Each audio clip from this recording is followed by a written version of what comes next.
मैं स्कूलों में जाता हूं, आजकल एंटरप्रेन्योरशिप कैरिकुलम पे जब से चर्चा हुई है, हैप्पीनेस एंटरप्रेन्योरशिप पे बात करता हूं, वहां उनसे पूछता हूं, बच्चों से, 1000 बच्चे सामने बैठे होते हैं, 2000 बच्चे सामने बैठे होते हैं, उनसे पूछता हूं कि आप में से कितने लोग नौकरी करना चाहते हैं। आप में से कई स्कूलों में आके मैंने ये प्रयोग किया है, 99.1%, 99.9% बच्चे तक कहते हैं साहब हम नौकरी करना चाहते हैं, असेंबली में बैठ के।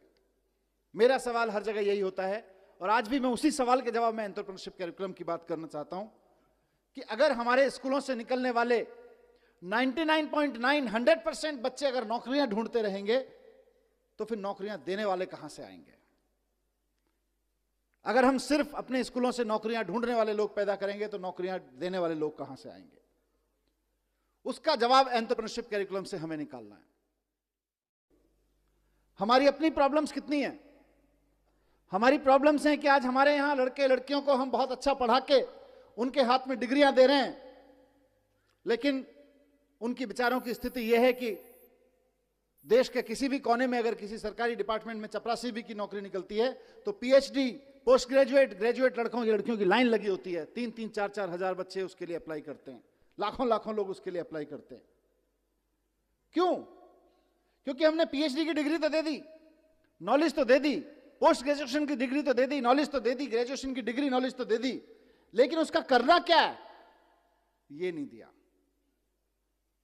उस नॉलेज के बेस पे मैं क्या कर सकता हूं ये नहीं दिया। इस नॉलेज के बेस पे क्या कर सकते हैं, इसी का नाम एंटरप्रेन्योरशिप कैरिकुलम है, इसी का नाम एंटरप्रेन्योरशिप माइंडसेट है। तो हमारे देश की सबसे बड़ी समस्या जो अनएम्प्लॉयमेंट है आज की तारीख में, उसका समाधान इससे निकलने वाला है। और मैं कई मंचों पे कहा है और यहां कहना चाहूंगा, दोनों चीजों में, इकोनॉमी के पॉइंट ऑफ व्यू से भी और जॉब के पॉइंट ऑफ व्यू से भी। और इसको गांठ बांधने मैं चाहता हूं सारे प्रिंसिपल, सारे टीचर्स, हमारे जितने साथी हैं, कि जिस वक्त हम देशभक्ति की बात करते हैं ना, कि जब दुश्मन की सेना सामने खड़ी हो तो देश के लिए जान देना देशभक्ति है, लेकिन जब बेरोजगारों की सेना सामने खड़ी हो तो देश के लिए नौकरियां देना देशभक्ति है। आप अपने स्कूलों से देशभक्त पैदा करें, हम खूब 15 अगस्त मनाएं, खूब 26 जनवरी मनाएं, अपने लड़के लड़कियों को तैयार करें देश के लिए जान देने के लिए, लेकिन साथ साथ अपने लड़के लड़कियों को तैयार करें देश को नौकरियां देने के लिए भी, क्योंकि नौकरियां नहीं रहेंगी तो जितने सुसाइड देश भर में हो जाते हैं उससे कहीं ज्यादा, उससे कम लोग बॉर्डर पे मारे जाते हैं।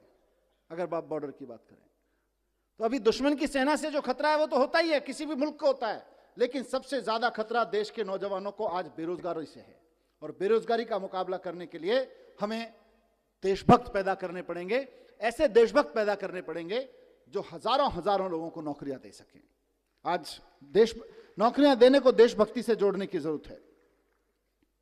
एंटरप्रेन्योरशिप कैरिकुलम में हम सिर्फ बिजनेस करने की बात नहीं कर रहे, हम चाहते हैं कि बच्चे का डर निकले, हम चाहते हैं कि बच्चे के अंदर कुछ नया करने की, कुछ बड़ा करने की हिम्मत पैदा हो।